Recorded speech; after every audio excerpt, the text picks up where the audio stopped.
কোনো জাতির সামগ্রিক জীবনধারার সঙ্গে যানবাহন ও যোগাযোগ ব্যবস্থার ইতিহাসে প্রত্যক্ষ যোগ রয়েছে। যাতায়াতের তিনটি মাধ্যম স্থল, জল এবং আকাশপথ। স্থলপথে প্রাচীনকাল থেকে যোগাযোগ ব্যবস্থা গড়ে উঠেছে। টেলিফোর্ড এবং ম্যাকডাম কর্তৃক পিচের রাস্তা তৈরির কৌশল ও 1811 খ্রিস্টাব্দে জর্জ স্টিভেনসন কর্তৃক বাষ্পীয় রেল ইঞ্জিন 1814 খ্রিস্টাব্দে এবং ফুলটন কর্তৃক বাষ্পীয় স্টিমার 1815 প্রভৃতি আবিষ্কার বিশ্বের ইতিহাসে ব্যাপক পরিবর্তন ঘটিয়েছে। 1807 সালে ইংল্যান্ডে ট্রামের সূচনার পর ক্রমে ইউরোপে ও আমেরিকার বিভিন্ন শহরে ট্রাম গাড়ির প্রচলন ঘটে। কলকাতায় 1873 খ্রিস্টাব্দে ঘোড়ায় টানা ট্রাম এবং 1902 খ্রিস্টাব্দে বৈদ্যুতিক ট্রাম যাত্রার সূচনা হয়। বৈপ্লবিক অগ্রগতি ঘটে আমেরিকার রাইট ভ্রাতৃদ্বয় কর্তৃক এরোপ্লেন আবিষ্কার করার পর। বর্তমানে মানুষ আকাশ থেকে দূর দেশে, দূর মহাকাশে, এমনকি চাঁদেও পাড়ি দিচ্ছে।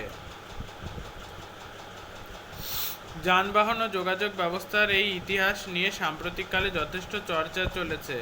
এ বিষয়টি কয়েকটি উল্লেখযোগ্য গবেষণা গ্রন্থ ইয়ান কেরের engines of change, the railroads that made India, Sunil Kumar মুন্সির geography of transportation in India under British Raj, Nitin সিনহার পূর্ব ভারতের পরিবহন ও যোগাযোগ বিষয়ক গ্রন্থ। স্থানীয় ইতিহাস।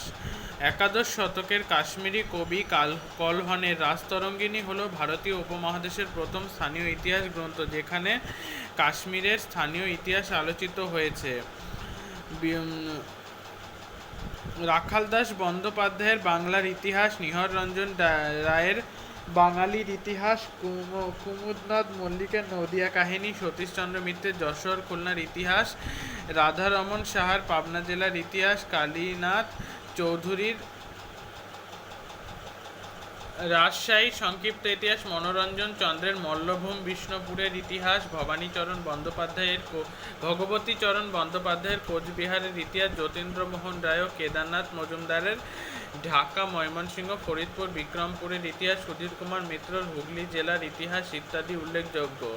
স্থানীয় ইতিহাস চর্চায় নারায়ণী গুপ্ত নানা ধরনের সূত্র, ভৌগোলিক জ্ঞানের প্রয়োজনীয়তা ইত্যাদি দিকগুলো স্পষ্টতর করে তুলেছেন।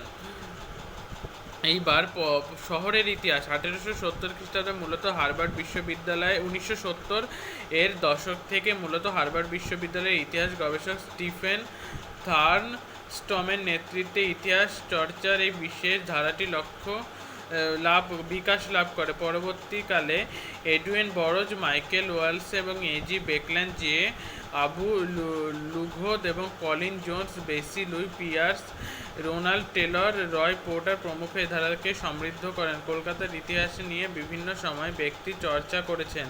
এই ধারায় পূর্ণেন্দু পত্রী, নিখিল সরকার, সৌমেন্দ্রনাথ মুখোপাধ্যায়, রাধারমণ মিত্র, রাধাপ্রসাদ গুপ্তের মতোই বাঙালি ইতিহাস গবেষক যেমন আছেন, তেমনি পিটিআই নায়ারের মতো অবাঙালি গবেষকও আছে। ডক্টর সৌমিত্র শ্রীমানি সম্পাদিত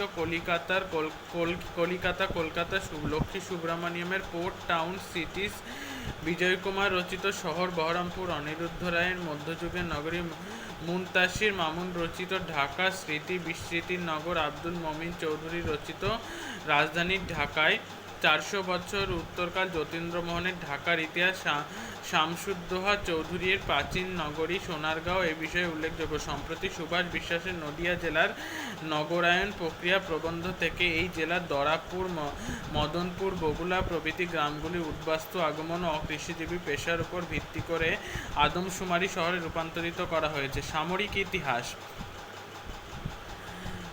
বাবর অনেক কম সৈন্য নিয়ে শুধু কামানের সহায়তায় পানিপথের প্রথম যুদ্ধে ইব্রাহিম লোধির বিশাল বাহিনীকে পরাজিত করে ভারতে মুঘল সাম্রাজ্য গড়ে তোলেন।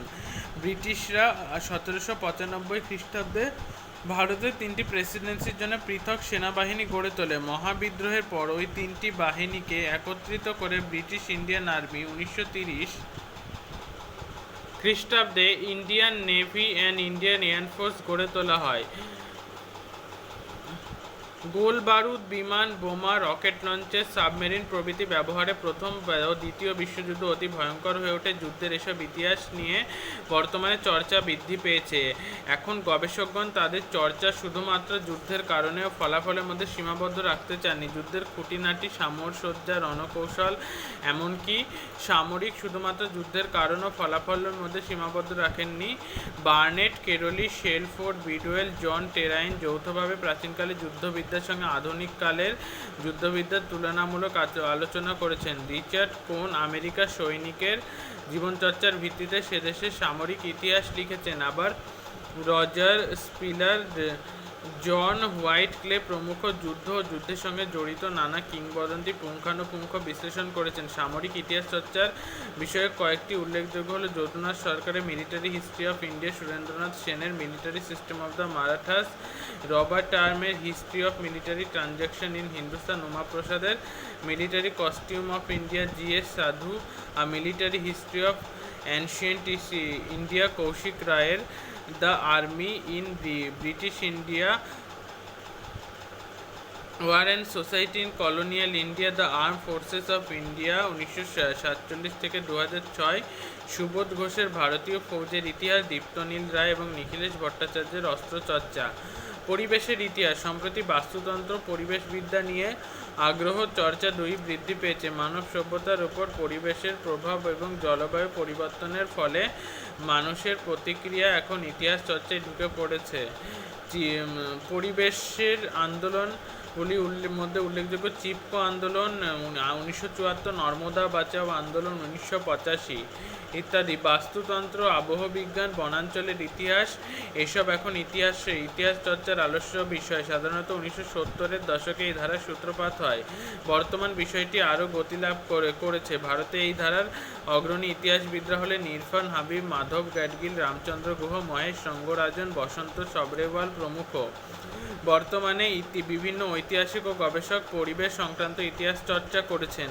এ বিষয়ে কয়েকটি উল্লেখযোগ্য গবেষণা কার্য হল র্যাচেল কারসনের দ্য সাইলেন্ট স্প্রিং, ইরফান হাবিবের পিপল হিস্ট্রি অফ ইন্ডিয়া গ্রন্থটি 36তম খণ্ড, the ecological history of India, Ramchandra গুহর অশান্ত অরণ্য জীবন এবং environmentalism, a global history, Alfred কসবির ইকোলজিক্যাল ইম্পিরিয়ালিজম, রিচার্ড গ্রোভের গ্রিন ইম্পেরিয়ালিজম, শুভেন্দু গুপ্তের প্রাচীন ভারতের পরিবেশ চিন্তা, সুধাংশু পাত্রের বিশ্ব পরিবেশ ও মানুষ, আবিরলাল মুখোপাধ্যায় রচিত শব্দের আশীর্বাদ, শব্দের অভিশাপ, সমিত কর রচিত বিপন্ন পরিবেশ, বিপন্ন মানব প্রভৃতি।